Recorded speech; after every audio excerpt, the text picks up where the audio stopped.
So I think this is going to be the episode where we're going to do in 3 single steps, just like you can get your abs in the morning, we can fix all of your people. No, I'm messing around, Laura. Welcome to the podcast. It's a Friday afternoon. So are we going to have a couple beers, whiskeys? What are we going to do? We're going to do a shot of tequila, Adam. A shot of tequila, and then we're off. Well, listen, this is exciting. You all say hello to Laura, Chief People Officer of Clari. And when I say hello, say hello to yourself. This podcast, you're listening while you're walking or driving. And this is an interesting episode. We're going to do something pretty crazy, I think. If Laura's in with me, we're going to build a bridge.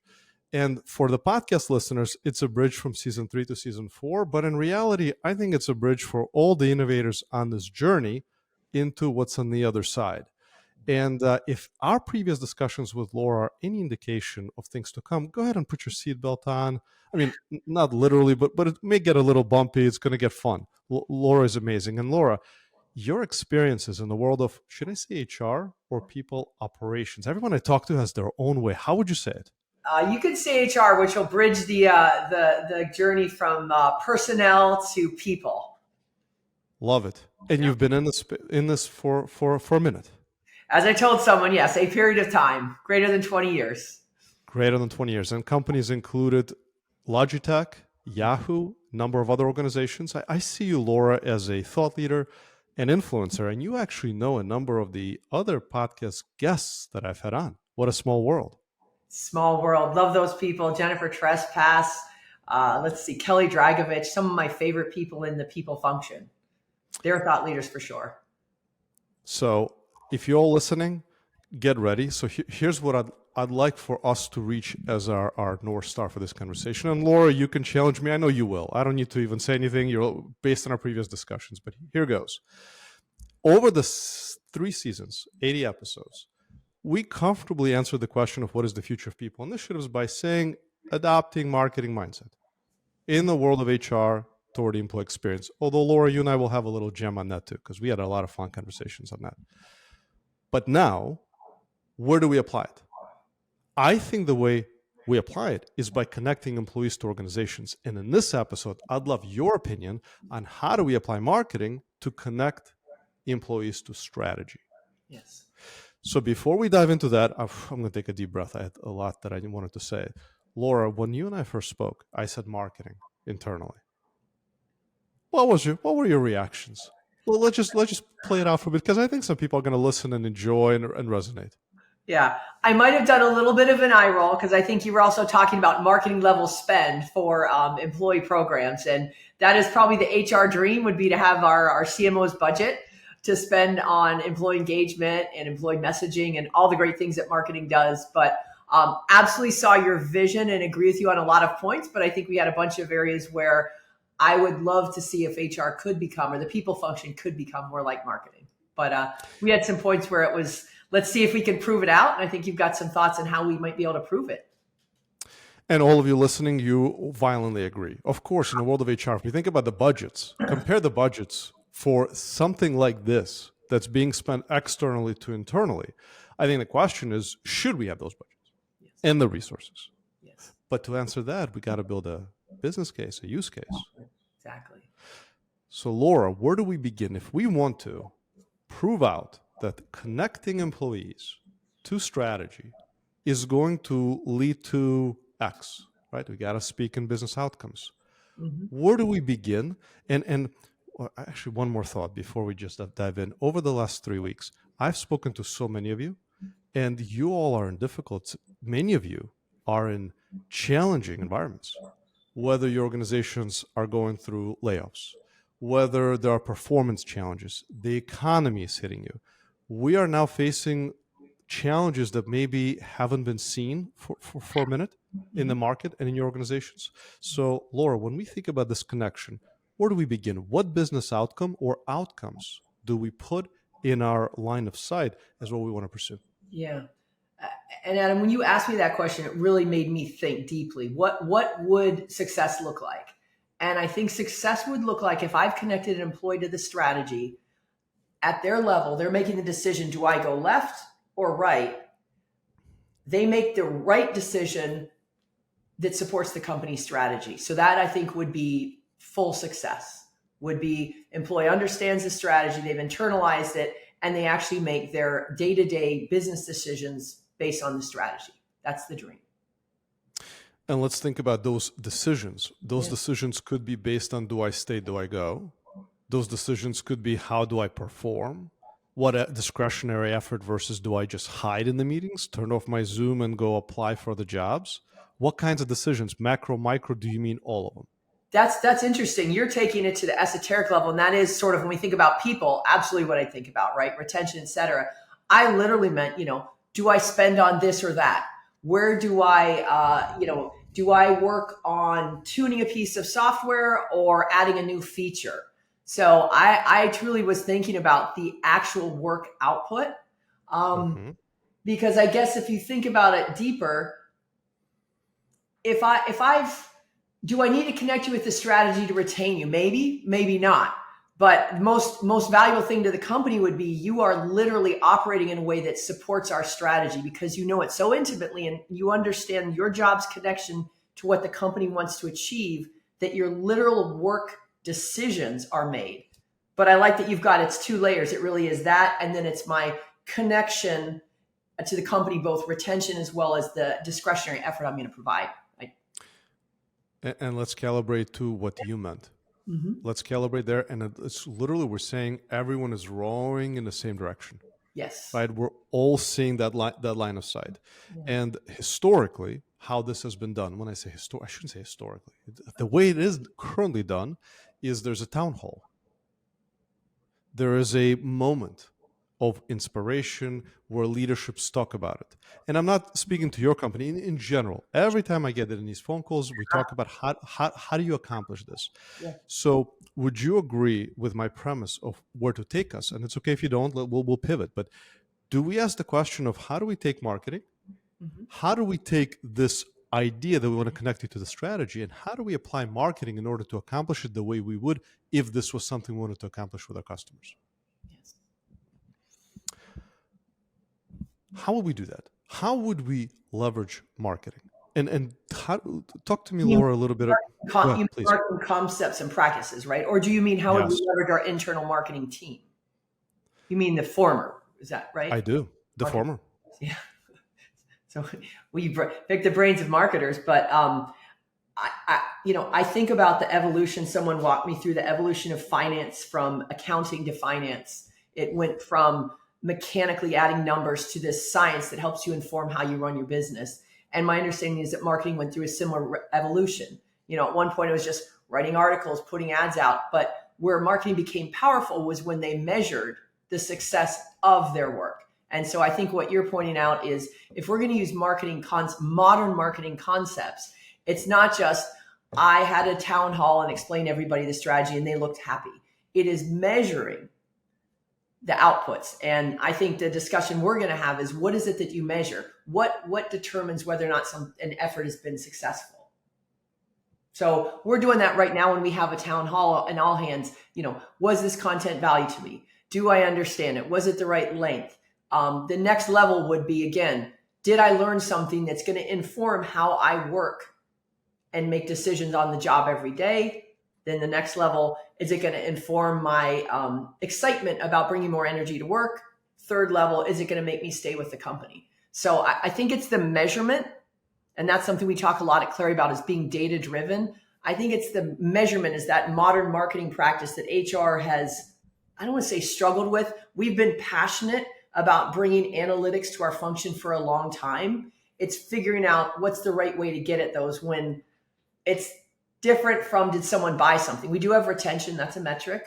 I said, in my dream when I was at Yahoo, my dream would have been if we could have had little devices we could have implanted in employees to measure sort of their pulse rate and their excitement, because that's really what will tell you, did this connect with them or not? But there's probably other ways. And I know a lot of us, the Kellys, the Jennifers of the world are out there thinking about, Lori Ferraras, what is a way to measure that's not just the trailing metric. So the trailing metric for HR has always been turnover, right? We want something before that. We don't want to know there's a leaky ship. That might be too late. I want to know when people's sentiments are changing and the discretionary efforts lowering, right? I want to know when they're making the wrong decisions about where to go left or right because they don't understand the strategy. And I think that's the code we need to crack. And maybe some And of I'm us gonna. have cracked it. I don't think so. I think this is it. This is the bleeding edge. We're having this conversation now, and I think season 4 is going to open up a lot of opportunities for where we can go. But let's build on what you said and go layer by layer. You said what we can learn from. It was great. You talked about finance and marketing, how those functions have evolved, and how important being data driven is. And then you talked about lagging indicators like retention, and in some cases performance. And then there's the Take credit leading. for this. This is Dave Ulrich's work. So my apologies. Yeah. No, it's you're bringing in brilliant minds. That's awesome. So Laura, leading indicators, and if we looked at the world of marketing and we said, I forget that I'm going to butcher this, but someone at Coca-Cola was asked, "Why are you still spending so much? Everyone knows about Coca-Cola," and the response was, "Listen, you're not going to turn off the engine in a plane while it's in the air, right?" So they keep spending. They keep spending a lot. Why?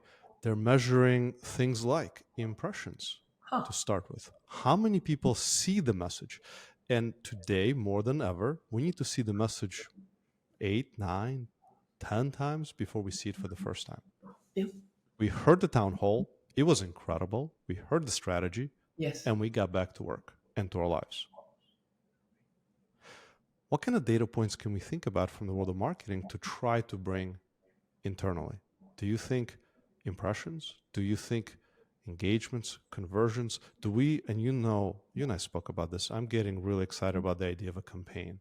How would you think, what would we bring in? And talk to me about kind of your first reactions. Yeah. So your question is about you're talking about a campaign, but are you saying what do I think some of the leading indicators might be? Exactly. How do we There, think about data? yeah. And again, in the people function, it's really we've got to really turn over a lot of stones to try and find some of these metrics. One of them, oddly enough, that one of the people on my team came up with was participation. How many people show up? We at Clari, we implemented it during COVID. We got more rigorous about communication since we're a fully remote company. We do a weekly town hall that starts the week, and then every month we do an all hands. And so one thing we realized was perhaps when there's a dip in employee engagement, less people showed up for those town halls. So HR, I think the people function has to work so much harder maybe than marketing or other organizations, or maybe someone's going to crack that code and we're going to, 10 years from now, everyone will know these are the obvious, but very not obvious things you need to measure.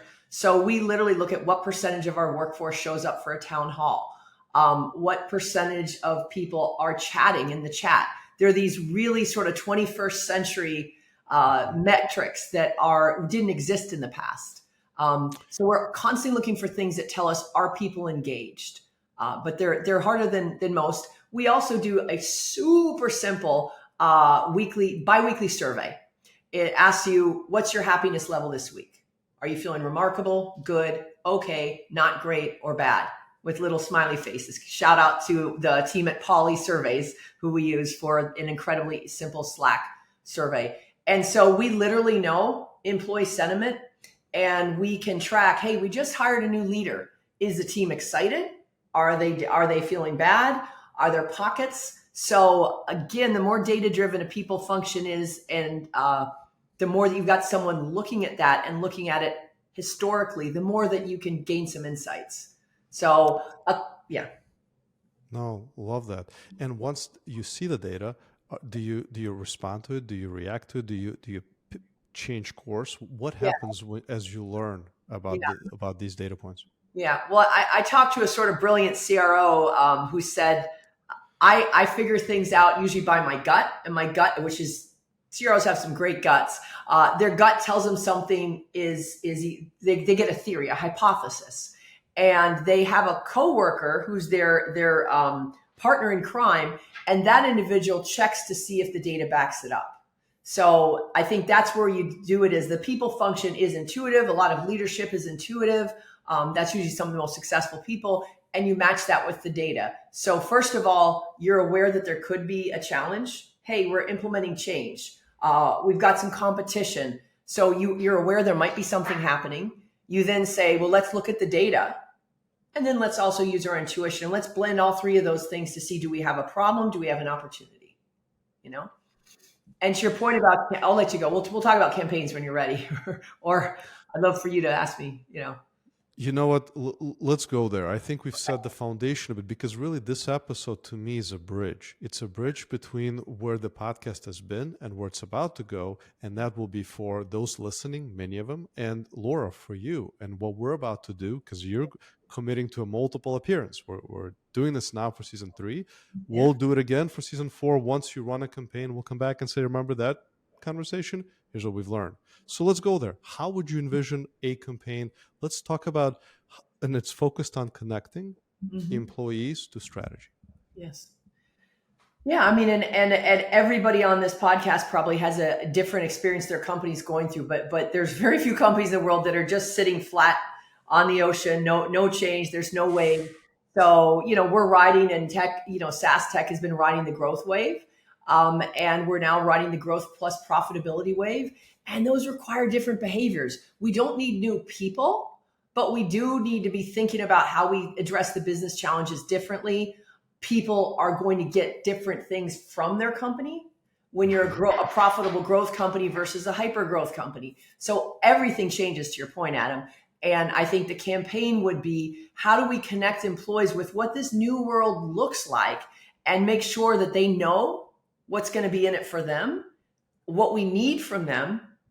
And to your point, making it a campaign that's pervasive and long-term. So when I think of a campaign, that's what I think about versus a quick hit, right? One all hands, I tell you something and we never talk about it again. Yeah. And marketers do think about it all the time. There's an ad, and then there's a continuation of that ad. There's a campaign that's a reinforcement, a reminder. There's certain behaviors that are being nudged, if you will, Laura. And you and I also talked about. Adam, is it okay? My insane dog is at the door. Do you mind if I? Oh, sorry. I always. You will now have my dedicated focus in 1 minute. You are a bad dog. Sorry about that. Oh, absolutely no worries. I was just saying that we're taking some of what marketers do.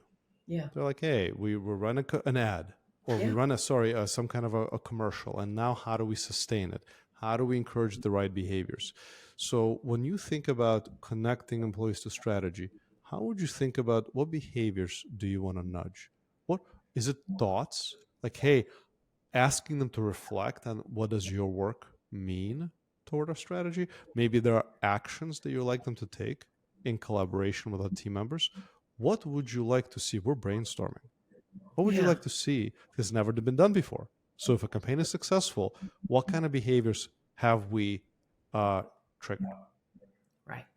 And I'm lucky enough, I work with a gentleman named Andy Byrne. He's our CEO of Clari, and he's just a phenomenal guru. He's incredibly passionate about leadership, employee growth, et cetera. So he's answered a lot of the questions you just asked me. So for him, it truly would be both, to your point, people would think about things deeply, but it would inspire action. So for him, that as we've talked about, what would we like to see as an outcome of the transformation and the campaign we would like to do? It would absolutely inspire someone to do something differently. They would know why they're doing it. They would know the result and what's going to be the outcome.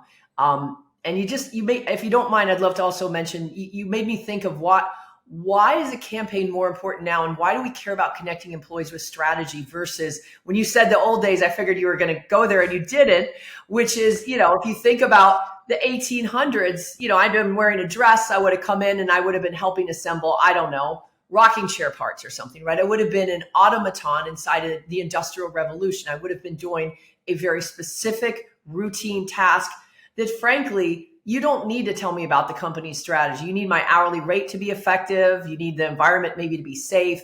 That's about it. And you probably need a boss that over time, as we've evolved, maybe that treats me with respect. But my work output was mechanized almost. And the kind of workers, so I think this is why your campaign and marketing concepts being applied to employees is so relevant. At companies like Clari and the great companies that you talk to, employees have massive discretion in what they do, how they do it.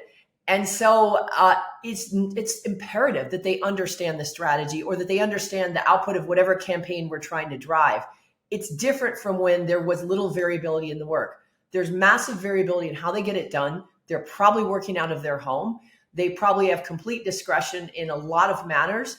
And the kind of people that we like to have at Clari, and I'm guessing a lot of the companies that you're talking to, you want that kind of employee that does have the discretion. That's going to be what's going to differentiate an employee from an AI bot, or a machine. This is what we have our highly paid and incredibly skilled employees for. So I just wanted to share that. When you brought up campaigns, I was thinking, well, why didn't this come up in the 50s? The 50s, it probably was a safety campaign, right? How many days can we go without, chopping off a finger? That would have been the campaign, and that would have been the marketing campaign of the 1950s. Fast forward to the 2020s, and we've got a real, it's company changing to get employees connected with the strategy. Whereas before, I don't think that would have been an essential ask Brilliantly of the said. people function. I do want to go to a note that there are still some campaigns benefit from not having your finger being chopped. So there's some environments, so that still exists, but it's now, there are other types of campaigns where discretionary effort, where you're so right, you need to see the line of sight to what's happening in the organization. And you said something. You said success of a campaign is to do something differently, right? And I started asking myself, well, if that's a conversion, like in the market, we borrow from the world of marketing, Yeah. right? We Okay. say there's impression, there's engagement, there's conversion. A conversion is do something differently. I'm putting you on the spot, Laura. We're coming up with this emerging market literally on this podcast. So, do you have any ideas? What does that mean to do something differently? Do you mean to deviate from your day to day in order to get closer to the strategy? Do you mean to come up with ideas of how we as an organization can come closer? And if you're not sure yet, that's totally cool. I'm just thinking about conversion in the context of this campaign with that as our objective. It's all those things, Adam, and I think it depends on your function. So if I think about the people function, it would be thinking about something and doing something differently. Hey, why don't we try doing this? Really thinking out of the box. Engineering, obviously, brilliant geniuses. But if this isn't a Clari thing, but I'm just thinking of a prior company I was at. If software quality was of our highest importance, and the campaign explained to the engineer that she would understand that is what's most critical, it changes how they approach building a product. So we transmit things consciously and unconsciously, right? And if you're trying to drive a change or achieve an outcome, the more that you can be specific and clear about that, the better. So I think it depends on the function. It's just like any campaign. It really is very customized. So I can see it being so many different things. It's something that either informs me on what path I should be taking as an employee, or to your point, it could inspire me to say, I'm putting my pencil down and thinking about something out of the box and coming up with a solution that's going to knock the socks off of everyone I work with, That example you made is so spot on. We're actually running a campaign now to connect developers and engineers to their line of business in order to impact code and product roadmap. And, you don't expect every single nudge, every single activity in a campaign to create an impact, but sometimes it's hitting on really interesting conversations and thoughts and actions that are leading developers to start asking questions that will have a profound impact on their product roadmap, which is truly stunning, but also logical. That's what we do with customers. You don't expect every ad to hit home, but in totality, these ads are leading, in general, they're leading customers towards certain behaviors. When I worked at user testing, that was a big thing for us, was connecting our engineers, and they were passionate about that, connecting our engineers with customers. And there you did have engineers that would suggest product features while they were working, would actually bring things forward and say, hey, based on you invited me to a meeting, or you let me just listen to a recording of a customer that had this concern, that made me think here's a different way I could do it. So obviously that's the role in a lot of modern SaaS tech of product management. But just imagine if you harness the power of the people that are closest to the code understanding and having that empathy, as Andy would say, empathy for the customer. You're right. I mean, that's unleashing, a superpower in the hands of the people that actually build it. So I love that And company is doing that. over the years, often it has come to I've been reminded, it came to my attention, common sense isn't common action. We often completely agree. It's not like you would send something revolutionary. You could say something simple. Today, stop, pause for 2 minutes, Mhm. and ask yourself and pose a question. That in itself may be sufficient to create change. Um, Mhm. Laura, just moving into tracking success. You and I talked about Yeah. lagging indicators, and we're not going to go further than Mhm. that in those. And now we talked about kind of campaign data that we'll receive. We can see now how many folks have seen the campaign, how many chose to engage with it, perhaps even how many converted towards certain Yeah. actions. How else do we think about measuring our success? And here I'm thinking, do we introduce surveys? Do we think about, you already do pulse surveys. Do you look at the impact that these types of campaigns have on? You mentioned a simple survey that you do in Slack. So maybe talk a little bit about how do we Yeah. think about. We're almost doing a design of a campaign here in broad strokes. How do we measure Yeah. success in more ways? Well, there's one thing that the people team at many companies have done for a long time. So this will resonate with a lot of your listeners, which is acquiring a company. So over the summer, we acquired a phenomenal company called Groove. And typically what you do 30, 60, 90, maybe 30, 90, 120-day surveys.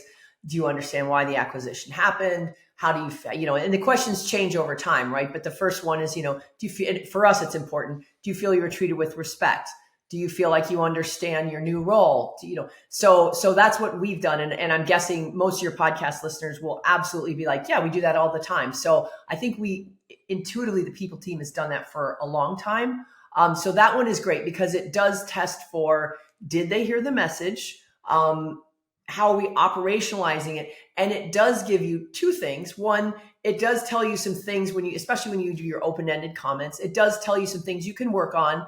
But more importantly, for most companies, you're not usually just going to do one acquisition. You're going to keep doing those over your lifetime. So it was really helpful for us was we had done an acquisition a year prior. We got the feedback from that survey of how they felt about the integration. And that rolled into learnings for this acquisition of Groove. And they've given us some learnings that will roll into the next one. So I think there's a look backward and a look forward. There is asking the questions and people Mhm. knowing you're going to ask the questions. I think that's a big part of it. And yeah, and then we did a pretty big change across a lot of other organizations. Some of those organizations, I think you and I might have mentioned to you, one of them was really reshaping the role of our Mhm. customer success organization. This is something that many companies do as they evolve through different growth stages. So we very intentionally communicated with that group, and we're checking in with them to see how they Mhm. feel on this journey. And course correcting, right? If they feel like they're not getting the right amount of enablement, yes, it is a trailing measure, but it's if we're asking every 30 days or so, that's quick enough that we can double back and fix it. I'm sure you've heard about Oh, this, for but sure. survey fatigue is a challenge. So, I think about, if I think about a campaign, you got your Mhm. ENPS, right? So your net promoter score, ENPS is just the employee net promoter. But I think about if I'm getting a campaign to potentially change a Mhm. mindset or behaviors, winning for me, and I don't know how to measure this, Adam, you could, other than serving someone else, is someone saying what we wanted them Mm. to hear to someone else. So I can imagine a new hire would hear from someone who is a recipient of that campaign. They would be conveying that to a new hire. So, our employees learned it so well and agree with it so tightly that that's showing up in how they talk Mhm. to other people. A sales rep campaign would mean that they would be talking to prospects in a way that mirrors what we ask them to think about differently about our company. So I don't know what the right metric is or a good way to get that, but I'm sure if we thought about it deeply enough, we could Mhm. probably find out. Because to me, that's ultimate success, right? You've internalized it so much that you're now For sure. Across promulgating all it. channels and all audiences. It's just it's an extension of your Yeah. organic conversation. That's how you're thinking about it. Perhaps even it's effortless. Yeah. And I'll just throw out there, I guess you just made me think of another one, which is Clari. Obviously, we sell to sellers. So we're very active on LinkedIn. A lot of our customers and prospects are sellers.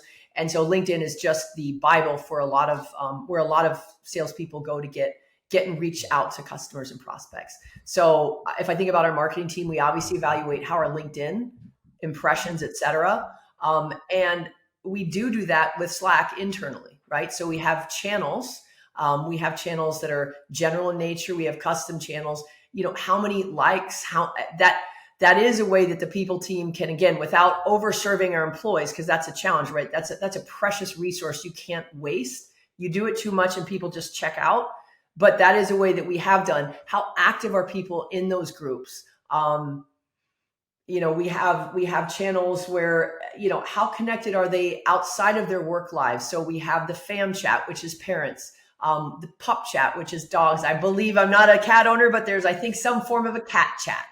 And so, there's other groups. And so those are ways. We have something called Better Together, which is our diversity, equity, inclusion, and belonging group, where, again, if people are highly active there, not only does it show they're connected, but they are not just buying into, but helping shape the company's vision in that area. So I think Slack or whatever, chat tool a company has is a way that we can act like marketers, similar to how marketers use LinkedIn to see, as you said, how many impressions, up, down, favorable. We have a lot of lessons to learn from marketing, I think is what I would say, Adam. I need to pick my CMO's brain a lot more, and Devin Reed and Julian Sauvage. Those are our heads of the external marketing. I need to be picking their brains, because they have a lot I can learn It's from, I'm coming. sure. I have no doubt. I have no doubt there's going to be a knowledge transfer, but also it is not a copy paste. And that's where I want to take our conversation just a bit for a minute.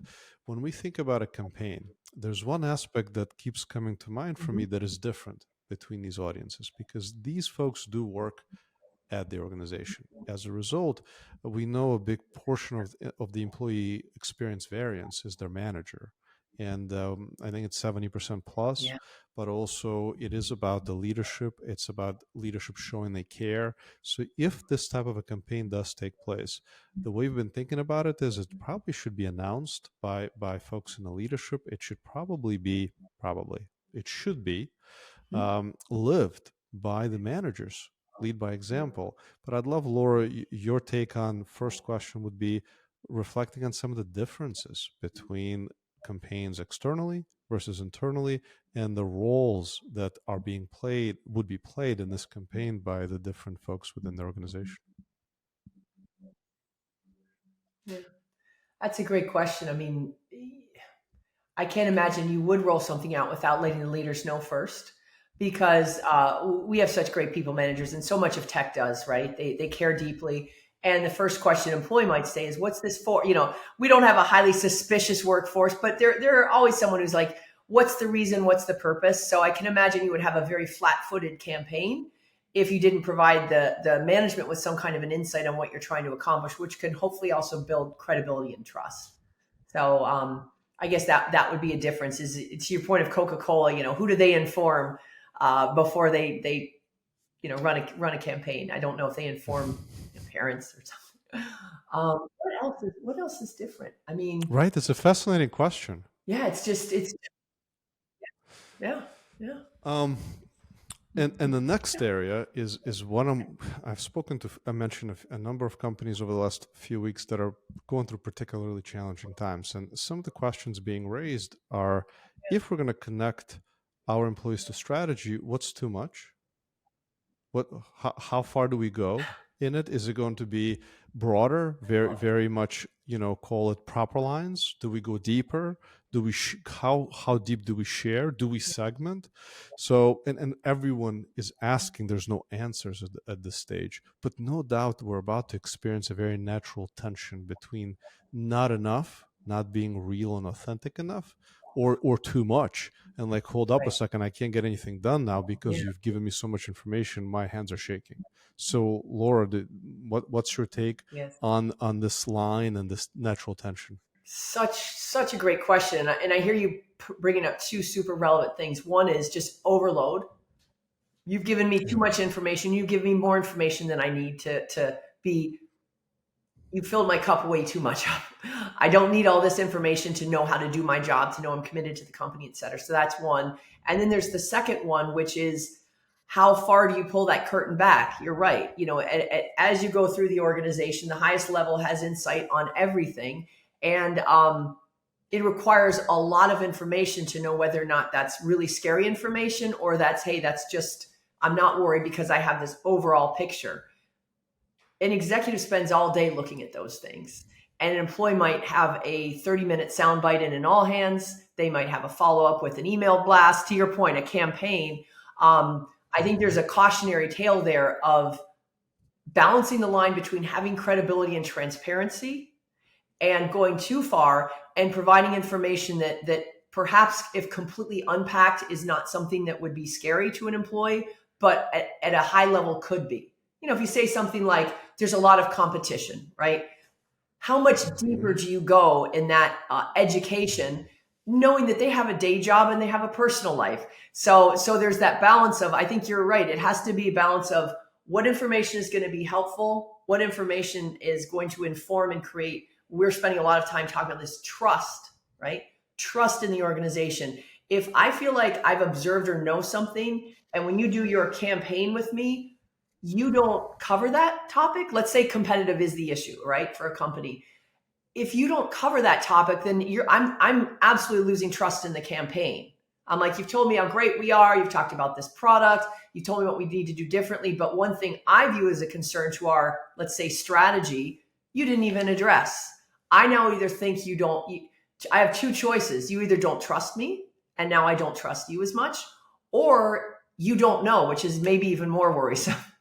Right. So you really, I think you've hit the nail on the head as far as how much is too much and how much transparency is healthy and how much, when do you go into the vein of either overwhelming me or scaring me with stuff I really shouldn't be scared about. And then this isn't the case at Clari, but I've been at companies where, there is something employees, had they known, it would be very worrisome. I mean, if you read Ben Horowitz's book, The Hard Thing About Hard Things, I have.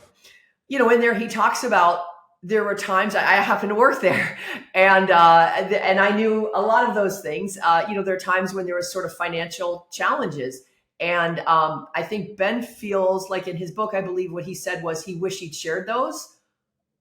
I actually don't know, because just sharing that information about, hey, we're at a point where there might be some financial issues that impact our ability to have everyone working for us. It's a balance, right? How much do you want people to know when they need to know? So it's probably one of the greatest conundrums around communication. But to your point, the authenticity of a campaign and the effectiveness could be impacted too little or too much. I like that dial concept you're saying, and something to think about as we hopefully go through a campaign of our own. Yeah. Okay. And one day, maybe there's a question of developing personas. There will be someone who's interested in much more, and they're part of a Tell Me Everything group. And then there's, I just want to get to go home. Persona, yeah, I love that one, because exactly. I personally love that when my marketing team talks about personas, and I love that. And I think the people team intuitively does that. So in recruiting, we absolutely have different personas. But it is a question similar to Clari now sells multiple products. And, the question there is there a different doorway when someone comes into our website? If they want to buy conversational intelligence and we're showing them something about running revenue, what is the appropriate doorway? And that's the example of, I'm not here for this yet. I will be someday. I'm here for this other product. So to your point, when we want to attract an engineer on the recruiting side, we do try and do tailored messaging versus, let's say, a finance person. But how complicated can the people team be? How can we bifurcate our messaging with either external sites to attract talent or internal messaging? For sure, a campaign can be targeted to a group, but when a CEO stands up in front of 2,000 people,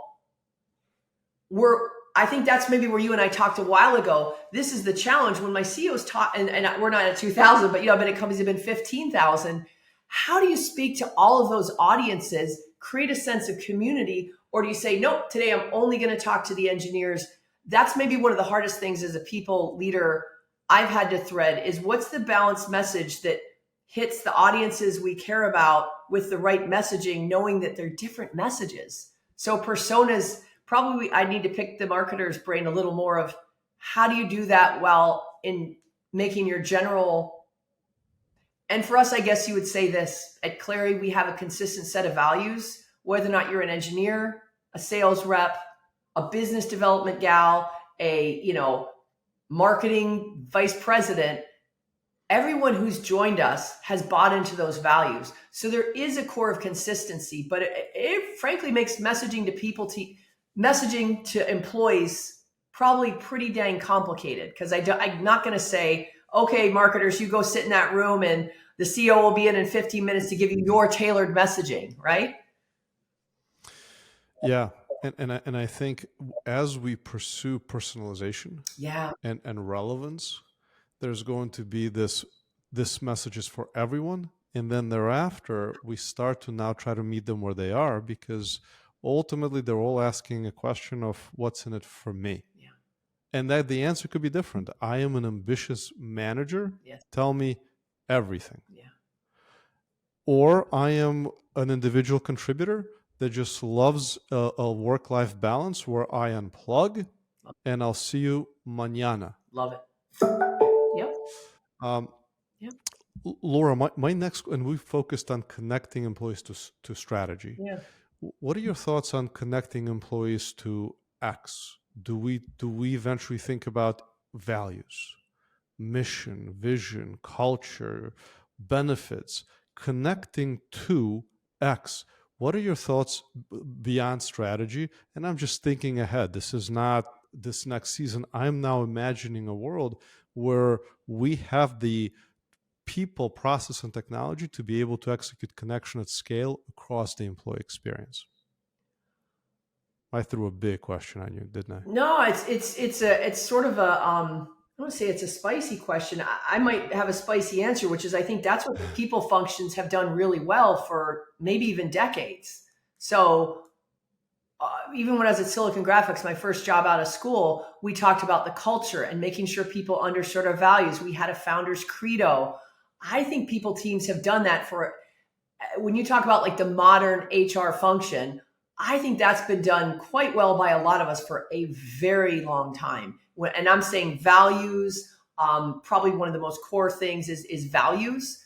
I think that's done, we educate people through the interview process, through the screening process. When they join, we reinforce it. And again, when I say we, I'm not just talking about me at Clari and our people team, but a lot of HR pros, and maybe even most of them, we reinforce the values through reward systems. We ask people if they understand them. We provide trainings around them. So I think that's probably where the people team, that's one of our core competencies. I think the strategy, and again, a lot of my colleagues are going to say, we've nailed that. We're good at it. And I think at Clari, we do a ton of that.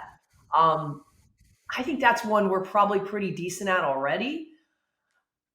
One thing that I've seen a lot of that we also do is something which is behavior transformations. That's been a big thing we did at Yahoo. I did it at Logitech. We're doing it at Clari. When a company is growing or changing a strategy, so in Clari, obviously it's the growth, we realized we needed people to have some additional different behaviors. And it wasn't just the values. These were ways that they operated. I'll give you the simplest example, being data-driven. That's something when you're a small company, being data-driven is almost less relevant because there's less data to analyze and crunch. As you get larger, if you're not running your ship or your airplane with the dashboard, you're going to crash. So a lot of companies do that, and that is a campaign, and it's multifaceted. How do I personalize that? How do I bring that home to you? And how do I, frankly, transform my outcome? There is you are behaving differently. And I think that we've just done this effort at Clari, and I would say we can see that there is behavioral change and that people understand what good looks like and what we want them to do. So I think there's a lot that HR does. We might not apply marketing terms to it, maybe intuitively, and that's part of maybe turning the people function into a science. But a lot of us do that. So then we pick the right area to focus on. Sure. Connecting employees to strategy. Yeah. That is going to be our focus. Laura, I'm looking at time. I could do this with you for half a day. I think I just want to keep going, and then maybe we do another shot, not Yeah. messing around. Yeah.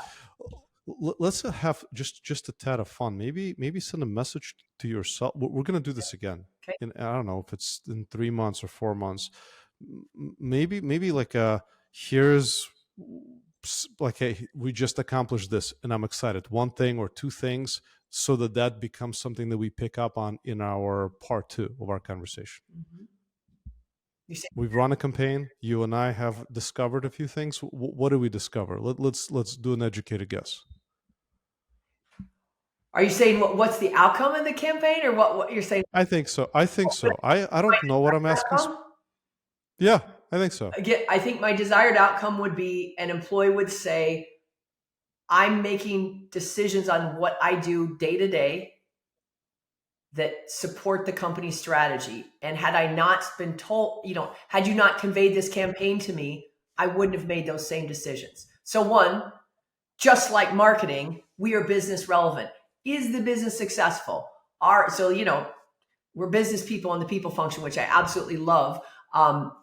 Did we hit our goals? Are we achieving whatever business goal we set? Measuring that is our first test and the most important one. And then we can work backward and also do some of these more interesting measures of, does an employee feel that? And maybe they don't realize it, but they're actually instinctively doing it because our campaign was so good. Nailed it. That's where we're going to begin our part 2 of this conversation. And for all of you that have been listening, let me know if you think Laura and I have started to build a bridge. If you followed us, your comments, your feedback. Season 4 is going to be exciting. And Laura, I can't wait to have you back. I really appreciate the time, the interest, and the brilliance. I'm looking forward to running a campaign. Let's do this. All right. Over and out. Bye. Bye.